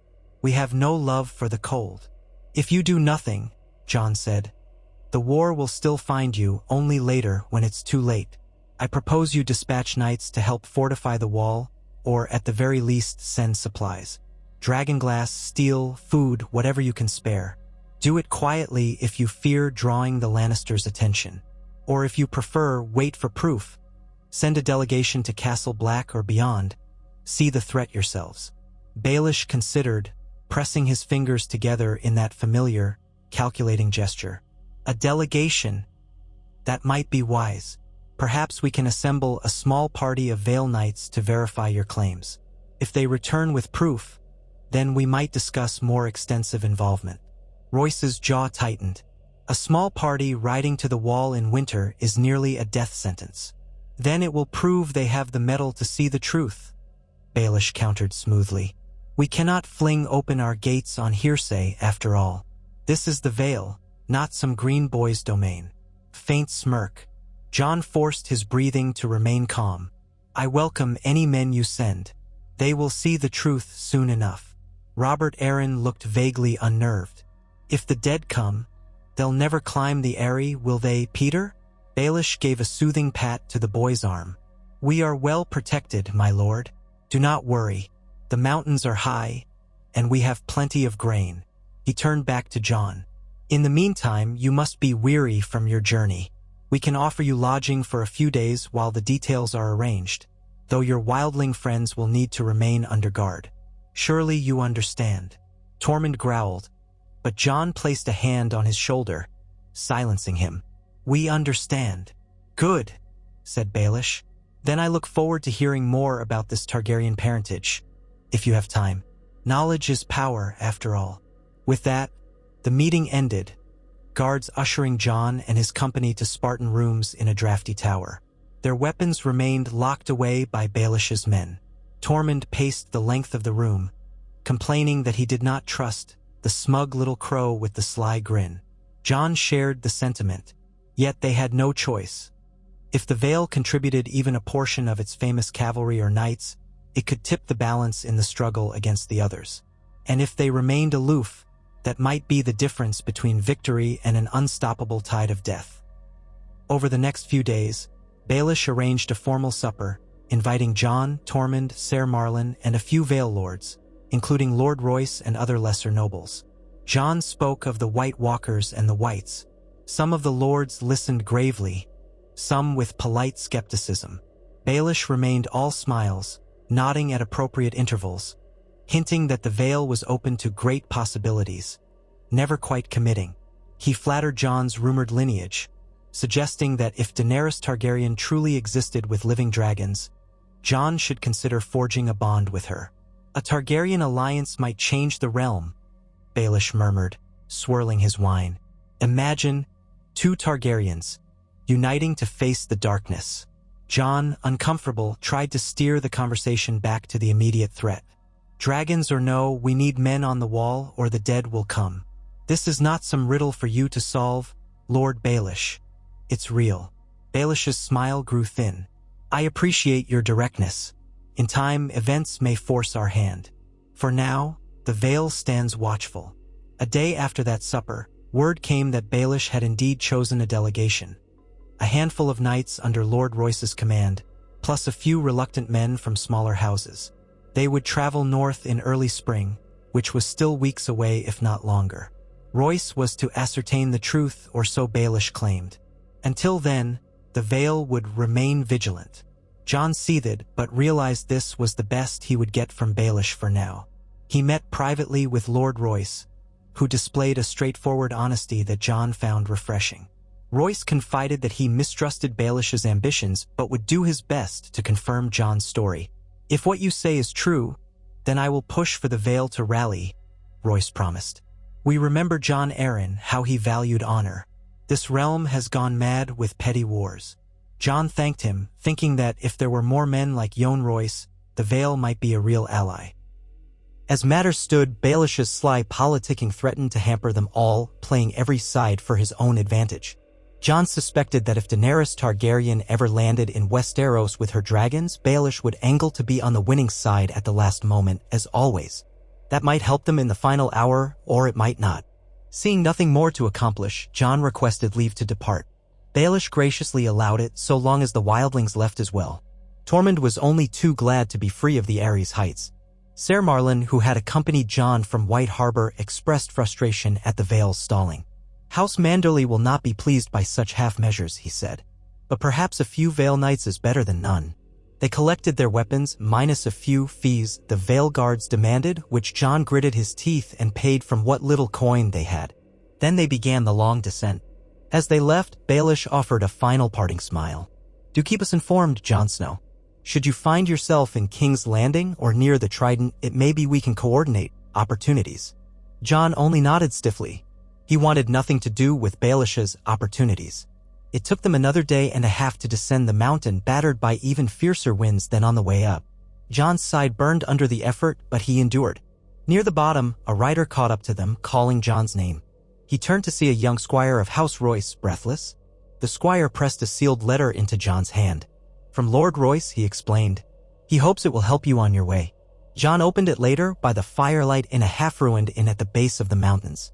The letter was brief but sincere. Lord Royce wrote that if Jon needed help traveling the riverlands, the Royces had kin near the Trident who might offer guidance.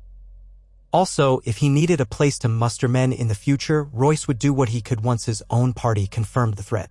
It was a small glimmer of hope. Jon tucked the letter away, determined to hold Royce to his word if the time came. They turned west, aiming to skirt the edge of the riverlands. Winter's chill pressed relentlessly. Everywhere they went, they found uneasy towns bracing for more war, this time from bandits, roving sellswords, or stray-fry outriders. House Tully's seat at Riverrun was apparently besieged on and off by Lannister forces, or so rumor said. Robb Stark's retreat from the south had left the Riverlords uncertain.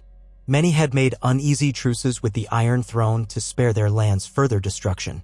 The War of the Five Kings had spent itself in 1,000 smaller tragedies, leaving pockets of devastation that no one was eager to revisit.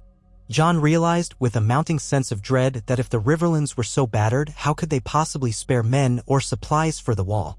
He pressed on anyway, hoping to find even a few pockets of loyalty, perhaps old friends of Ned Stark who might heed his name. But time after time, they received polite refusals or frightened shrugs. One local lord told Jon bitterly, "I supported your brother, fought the Lannisters, lost half my men. For what? We received no help from the north when our holdfast was burned. You speak of an undead threat, but I see only living men pillaging my lands. I must protect my own, or we starve." That bleak sentiment echoed across the Riverlands. Some smaller villages had never recovered from the roving armies. Famine threatened if the harvest was poor this year. Displaced peasants wandered as refugees, and local lords struggled to maintain order. The longing for peace, even a false peace under King Tommen, ran strong. Jon's party took to bypassing larger towns. A few times, Tormund helped chase off desperate brigands in the night. The men from the Watcha, Dolores said among them who had followed Jon south, grew more grim with each passing league. "Never thought I'd miss Castle Black so," Ed muttered more than once. But at least it was straightforward up there. Either freeze or get eaten by whites. Here, you never know who might slit your throat for a loaf of bread. Jon could only grit his teeth. He felt the weight of a realm crumbling under war's aftermath, with no one truly in a position to unify it. Even if Daenerys Targaryen appeared tomorrow with her dragons, would she find a realm too exhausted to fight, or would she spark more chaos? None of these questions had easy answers. Eventually, they reached a crossing near Harrenhal, that vast cursed ruin on the God's Eye. Smoke drifted from the blackened towers, suggesting a garrison of some kind had taken up residence. Jon recalled hearing that Peter Baelish had been granted Harrenhal by the Lannisters, though he hardly used it. They gave it a wide berth. The place reeked of ill fortune in every tale Jon had heard. At a nearby ferry, they bribed the ferryman to carry them across the lake's wide channels. The boat smelled of rotting algae and the water was dark as pitch. Tormund eyed the slimy banks suspiciously. "I don't like water," he muttered. "Give me a good solid glacier any day." Once across, they angled northwest, hoping to circle back toward Moat Cailin. Ser Marlon Manderly argued that returning home might be best if they found no real aid in the south. "At least we can fortify the neck and see if the king in the north has advanced his preparations," he urged. "We have done as much as we can." Jon agreed, though a sense of failure gnawed at him. He had hoped to gain the Vale's Knights, or at least a definitive commitment. All he'd secured was a promise from Jon Royce to send a delegation later.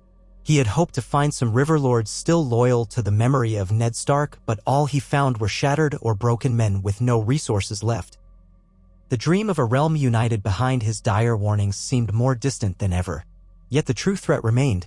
Each night, Jon dreamed again of the white wastes, the armies of the dead, the glimmer of pale ice. The sense of urgency tightened in his chest, telling him that every day lost might be the difference between life and death for thousands. So, they pressed on. Near the outskirts of the riverlands, the party took shelter in a crumbling tower that once belonged to House Lolliston, wiped out early in the war. Snow drifted through the collapsed roof. They built a fire in the hearth, warming their hands over the coals.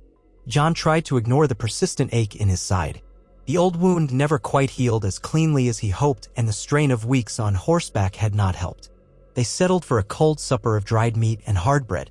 Tormund produced a flask of something strong. He claimed it was stolen from one of the inns along the way and offered it around. The men drank in silence. Even Tormund seemed subdued, as though the endless hostility of these lands ground at his usual merriment. At some point in the evening, Jon rose to relieve himself outside. The night sky spread overhead, a canopy of stars half obscured by drifting clouds. The wind had eased to a faint whisper among dead trees. Ghost patted at his side, ears pricked for any threat. "Do you sense them, boy?" Jon murmured, rubbing Ghost's fur. "Are they coming?" Ghost looked up, red eyes reflecting the moonlight. A low growl rose in his throat, but it was not directed at anything in the immediate darkness.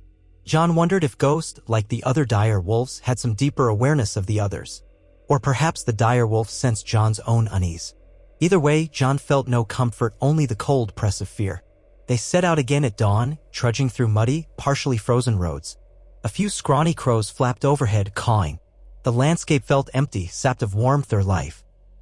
Now and then they'd spy a farmstead with a thin wisp of smoke curling from the chimney, or a lonely herdsman watching them warily from a distance. But no one came forth to greet them as friends. Westeros was still a land at war, or at least at the uneasy tail end of one, and strangers were rarely welcome. Somewhere north of the Trident, they came upon a half-frozen stream where Jon decided to let the horses drink and rest. Tormund broke the thin crust of ice with his boot. The water beneath was black and bitterly cold. A hush lay over the trees, and even the crows seemed absent. Jon peered into the forest, feeling the hair on his neck rise. The hush was too complete, as though the land itself held its breath. "Jon," Ser Marlon whispered. "Look." He gestured downstream. In the dying grass, the bodies of 3 men lay scattered, half covered in new-fallen snow. Their garments seemed to be mismatched scraps, bandits, perhaps. Each man's eyes were fixed wide in horror, their limbs twisted. Jon dismounted cautiously. Tormund, Ed, and the rest spread out in a wary circle. Jon knelt by the nearest corpse. The face was contorted, the skin a grayish pallor. "This one died recently," he muttered, brushing aside snow to check for wounds. There was a jagged slash across the man's chest, but the edges of the wound were rimed with frost. It looked unnatural. Another corpse lay face down, its arms stiffened. When Tormund rolled it over, they saw similar freeze burns around its eyes. Ed hissed in alarm. The cold took them, or something worse. Jon's heart pounded. He knew too well what the Whites' touch looked like. But could Whites be roaming this far south already? Or was this something else, a victim of some magical cold, or an agent of the others? Snow had begun to fall anew, swirling around them. "We should leave," Jon said quietly, standing, his hand drifting to Longclaw. "If there are Whites near, we can't fight them with so few men." Tormund nodded grimly. "Or maybe those men just froze out here. The winter's cruel. But I don't like that look in their eyes. Let's move." They hurried to mount up, warily scanning the treeline. Every snapping branch set them on edge. Even the horses seemed uneasy, tossing their heads. Ghost's hackles rose, but he made no sound. With a jolt of reins, Jon led the group away, pushing northward with renewed urgency. If the others had indeed begun sending Whites further south, time was shorter than they thought. That night, they pressed on long after sunset, guided by starlight and the faint glow of the moon. At last, they reached a large hill crowned by old oaks offering some vantage of the land. A small ring fort had once stood there, long collapsed into rubble. They made camp among the stones, building a small fire hidden behind a tumble of masonry. Jon was determined to keep watch. He doubted any whites lurked so far into the riverlands, but he'd grown too wary to assume safety. The next morning, they set out at first light. The land gradually rose beneath them as they neared the neck, that narrow causeway of swamps and bogs dividing the north from the south. Whether the Crofters' village or Moat Cailin would be passable was another question entirely. In some winters, the swamps froze partially, but Moat Cailin's ruins remained a formidable barrier. As they rode on, Jon felt a strange disquiet growing within him. Something about the land felt adrift. No ravens cried, no wolves howled in the distance. The hush was broken only by the tramp of hooves. Snow flurries came and went, sometimes so thick they could barely see 10 yards ahead. They lost the road more than once, forced to guess their way in the swirling white. Finally, near twilight, they saw flickers of torchlight ahead, moving shapes on the horizon. Jon signaled the party to halt. They watched as the torches bobbed, perhaps a group of riders or men on foot. Ser Marlin frowned. Could be a patrol from Moat Cailin, or bandits, or anyone. Do we approach or avoid? Jon hesitated. He weighed the risk of an ambush versus the need for possible aid or information. Tormund fingered the hilt of his sword. The free folk had little trust in strangers. Yet they were all weary, short on supplies, battered by the cold. If these men were friends or even neutrals, they might offer a safe place to camp. We approach cautiously, Jon decided. They rode at a slow pace, weapons sheathed but hands ready. As they drew closer, the torches stopped. Figures in dark cloaks stepped forward, steel glinting in the flickering light. Jon called out, announcing himself, his name, his party, his intentions. A tense moment passed, then a voice came back, "Stand where you are." Jon complied, halting. He could make out about a dozen men, some with crossbows. Their leader stepped forward, lowering his hood. Even in the uncertain torchlight, Jon recognized the pale skin, the cold eyes, the slight half-smile that never quite touched his lips. A chill curled through Jon's gut. "Roose Bolton." Jon Snow, Lord Bolton said softly, that mild voice carrying a quiet menace. "So we meet again, away from Winterfell's walls." Jon's heart hammered. Behind Bolton stood a few men bearing the flayed man sigil. Another shape loomed in the darkness, a tall, lank-haired man with a face so pallid and gaunt it seemed cadaverous, Ramsay Snow, or Ramsay Bolton as he now styled himself since his father legitimized him. Jon had heard rumors of Ramsay's cruelty but never seen him. The man's thin lips curved into a leer. Bolton's eyes flicked to Tormund and the others, then back to Jon. "Strange company you keep, Snow. Wildlings, a few black brothers turned deserter, manderly men. You do get around." Jon forced his voice to remain steady. "We are returning north after traveling the Vale and the Riverlands. I might ask what brings you here, Lord Bolton." Bolton tilted his head. "I could say I'm about the king's business. But who's king, I wonder? The North's or the Iron Thrones? Sometimes these lines blur. We've been hunting outlaws in these parts, men who prey on travelers." Ramsay licked his lips. "Shall we see if they're outlaws, father?" he said, his voice almost playful. "We can check them thoroughly." Jon felt Ghost bristle at his side. Tormund growled something under his breath. Ser Marlin's hand inched toward his sword. A standoff loomed in the swirling snow. Bolton spoke softly, with that eerie calm. "No need for such haste. Jon Snow is Ned Stark's son. Some might say half a son. He is also rumored to be a Targaryen, and he supposedly bested Robb in a duel, though the crown remained with the young wolf. Many curious rumors. Perhaps, Jon, you will enlighten me over a warm fire." Jon did not want to camp anywhere near Bolton or his men, but refusing might provoke a fight. "We're weary from travel," he said carefully, "and if your hospitality is offered, we'll accept bread and salt, but will not remain long." Ramsay snorted. "Bread and salt," he mocked. "Very formal. Perhaps in the morning, we can see if your wildling friends live up to their savage reputation." Bolton's pale eyes flickered to his son, a silent caution. Then he turned back to Jon. "We have a small camp a short distance ahead. You may share it. I have questions, you have questions. We need not be enemies." Jon met that gaze, searching for any sign of sincerity. Bolton was as slippery as an eel in black water. He had supported Robb Stark once, then apparently turned coat at some crucial juncture. Yet in this altered course of events, it seemed that betrayal had not fully come to fruition or had been forestalled. Still, the man remained dangerous. "We accept," Jon said at last. "Lead on." They rode at a slow pace, Bolton's men around them, as though herding them. Ghost stayed close to Jon's leg, hackles raised. Ramsay kept glancing at Ghost with an odd, hungry interest. Jon's gut churned, certain that danger loomed. But for the moment, they were outnumbered and exhausted. Better to keep a careful watch than fight outright. Bolton's camp was modest, with a few tents pitched in a clearing and a couple wagons loaded with supplies. His men had staked out a perimeter, and half a dozen flayed man banners hung limply in the cold. Fires crackled, sending embers dancing into the gloom. Jon's party dismounted and were escorted to a tent where a servant offered them watered wine and black bread. Bolton himself sat across from Jon, while Ramsay wandered about, sneering at Tormund and the free folk. The tension was thick as a frozen lake. Bolton asked after Winterfell, after Robb's plans, after the rumors of the undead. Jon tried to speak carefully, offering only the same warnings he'd given others. "If you remain in the north, you must prepare for the others." Bolton gave his thin smile. "We do indeed remain in the north, unless the king requires otherwise. And what does the king in the north do these days? Does he hold firm, or does he suspect treachery under his own roof? We hear so many stories." Jon's throat tightened. He recalled the rumors of how the Boltons had once betrayed House Stark centuries ago. That ancient betrayal had never truly died in memory. Robb is rebuilding Winterfell, ensuring the loyalty of his bannermen. He knows we can't continue a war in the south. The north must gather its strength. "Ah," said Bolton, sipping from his cup. "And you are part of that plan, or so you say." Ramsay leaned closer, his eyes flicking to Jon's side where the bandage was hidden under the cloak. "You still limp from your wound, brother? Or do we call you cousin now that you're a Targaryen? Show us your scales." He gave a short, barking laugh. Jon kept his composure. "I bleed as any man does. No scales on me." Ramsay's grin remained.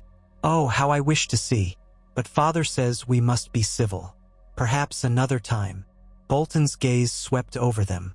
"Indeed, another time. Now do rest. We march north in the morning. If you wish to accompany us, you may. If not, you are free to depart." "Though the roads can be perilous, as you've seen." His eyes flickered, unreadable. Jon nodded. He had no desire to remain with the Boltons, but traveling under their watch might deter bandits, at least until Moat Cailin. Then again, who was to say the Boltons weren't the greater threat themselves? Quietly, Jon conferred with Tormund and Ser Marlon. Tormund wanted to flee immediately, but Ser Marlon pointed out that traveling alone at night in this territory was suicide. One night, Jon agreed, then we slip away at first light if we can. They bedded down in a corner of the tent with Ghost lying at Jon's feet. Through the flickering lamplight, Jon watched Bolton whisper something to his son, who smirked. Then father and son parted, stepping out into the night. Jon's mind spun with uneasy thoughts. Why was Bolton here, truly? Hunting bandits or ensuring that none in the riverlands marched north unchecked? Possibly he was verifying whether Jon still lived and what his intentions might be. By the time exhaustion claimed Jon, it was deep into the night. His dreams came in flashes. White walkers, a flayed man banner dripping blood, Robb's face stricken with betrayal, Daenerys Targaryen astride a black dragon, the Vale Knights locked behind their mountains. All a swirl of cold and darkness. He woke in a sweat, the tent quiet, his companions breathing heavily around him. Ghost lifted his head at Jon, stirring, ears pricked. Dawn broke with gray skies and a light sleet that hissed on the tent canvas. Bolton's men stirred, preparing to break camp. Ramsay was nowhere in sight, off performing some unknown errand. Jon wasted no time. He roused the others, quickly packing their gear, careful not to look like they were fleeing but determined to be gone before Bolton took too much interest in them again. They saddled their mounts, well aware that Bolton's men watched. Bolton himself emerged from his tent, his cloak drawn tight. "Leaving so soon, Jon Snow?" Jon managed a nod. "We won't trouble you further, my lord. You have your mission, we have ours. We head north to the Neck. I trust we'll meet again at Winterfell." Bolton said nothing, only gave that thin-lipped smile.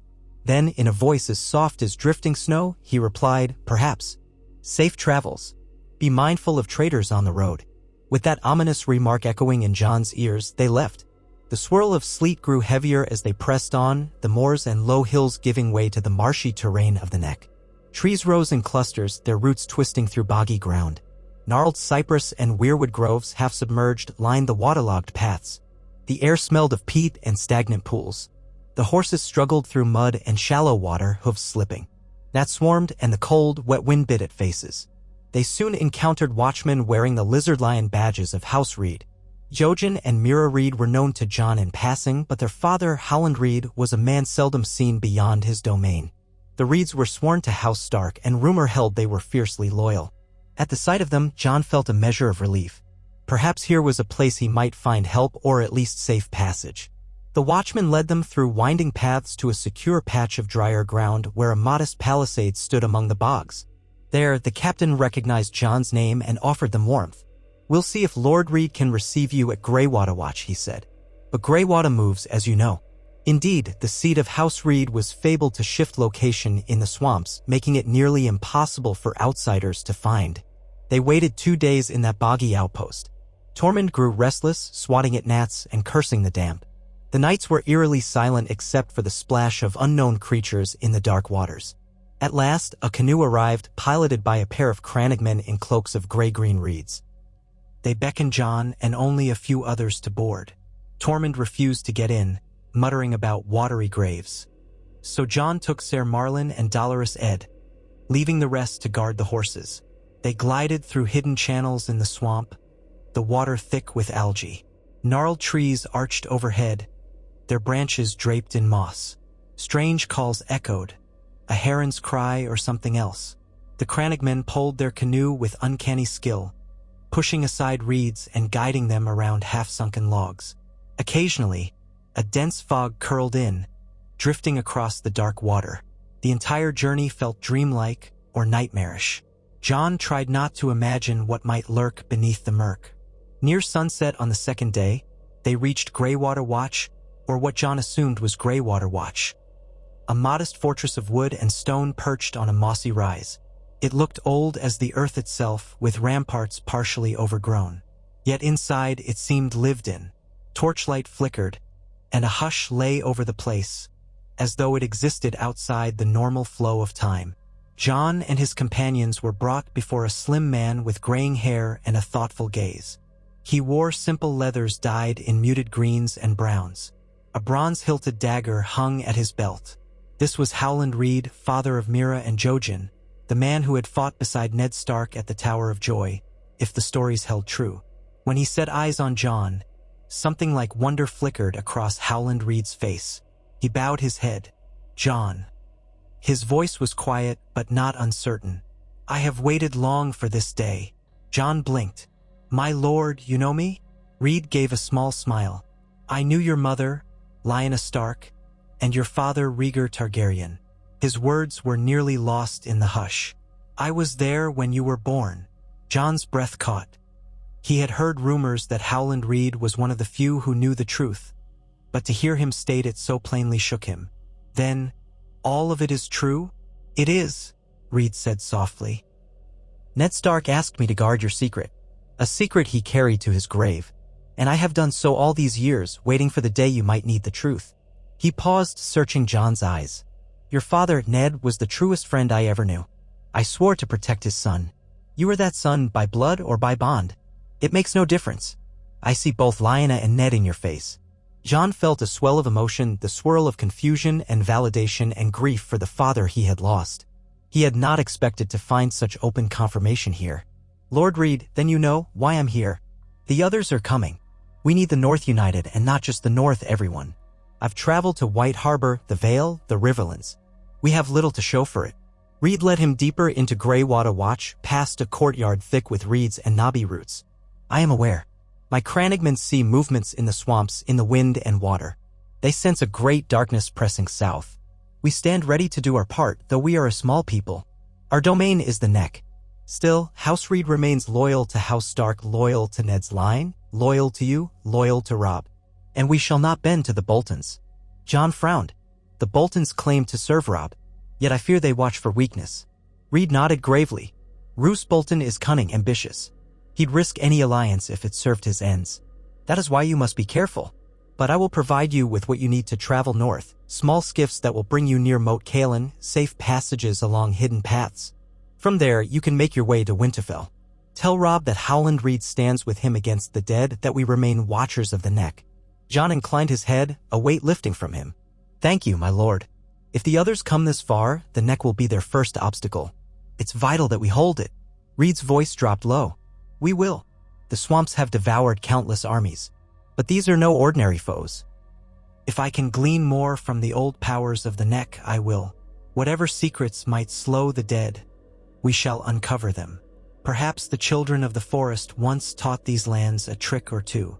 They spent that night among the crannogmen, who offered them a strange stew of fish, mushrooms, and mossy herbs. It was pungent but filling." Reed spoke at length with Jon, describing what he remembered of the Tower of Joy, how Rhaegar's loyal Kingsguard had guarded Lyanna's final hours, how Ned had sworn to keep the child's heritage hidden for fear of Robert Baratheon's wrath. Jon listened, feeling each word carve deeper into the sense of identity he had tried to piece together. He was Eddard Stark's son, but also Rhaegar's.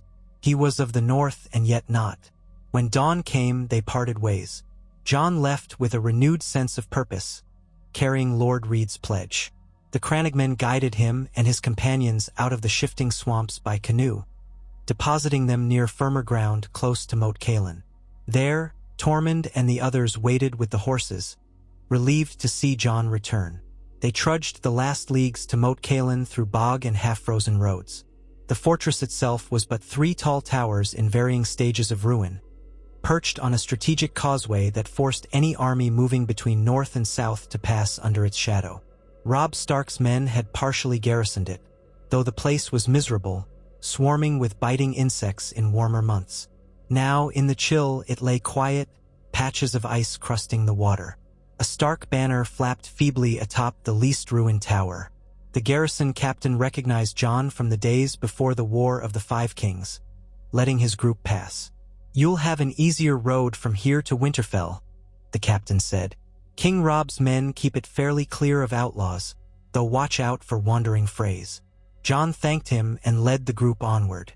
The road indeed improved somewhat, or at least it was more traveled. Their pace quickened, despite the intermittent snowfall. Tormund's mood rose with each mile north. "The air's sharper, but it's a good sharp," he declared. "Feels closer to free air than those stinking southern bogs." Ser Marlin allowed a thin smile. "I'll be glad to see White Harbor again, or at least know it's not far if Winterfell is safe." Jon's own heart thrummed with anticipation and apprehension. He would soon face Robb again, only this time with proof in hand, from Howland Reed himself. Proof that could ignite further debate among the northern lords. Would Robb welcome him as an ally, or had tensions festered in Jon's absence? They approached Winterfell under a sky as gray as iron. The walls rose above a landscape dusted in white. Smoke curled from chimneys, signs of continued rebuilding. Armed men patrolled the gates, wearing Stark livery. The banner of the dire wolf fluttered on high, though the memories of the duel lingered in every stone. When the guards recognized Jon, they admitted him with anxious curiosity. Word spread quickly that Jon Snow had returned from the south, accompanied by wildlings and manderly men. The courtyard bustled with onlookers. Jon slid from his saddle, wincing as his old wound twinged. Ghost bounded ahead, tail high, and Tormund dismounted with a grunt. Suddenly, the sound of heavy footfalls drew Jon's attention. Gray Wind trotted into view, head low, tail swaying. Behind the dire wolf strode Robb Stark, wearing a thick fur mantle, his left arm still somewhat favoring the bandaged wound from their duel. Their eyes met across the yard. For a moment, neither spoke. Then Robb's lips curved into a tentative smile. "You've returned," he said. His voice carried across the winter air. "Welcome, brother." Jon felt the tautness in his chest loosen. He stepped forward, meeting Robb halfway. The watchers in the courtyard fell silent, remembering the last time these two had met under such circumstances. But there was no challenge in Robb's eyes now, only relief. "I've come back with news," Jon said, his breath fogging between them. Some good, some ill. But above all, the others remain the true enemy. Robb nodded soberly. Grey Wind sniffed at Ghost, the two direwolves acknowledging each other with quiet huffs. I'm glad you've returned safely. You must tell me everything. The north grows restless with rumors of Bolton mustering men, of strange sightings in the far wilds. There is much to discuss. They clasped forearms gently, mindful of injuries. The courtyard exhaled a collective breath, and men began to move again, seeing that there would be no second duel. Catelyn Stark stood at the top of the steps, her face etched with worry and wonder. Jon offered her a respectful bow, unsure of her mood.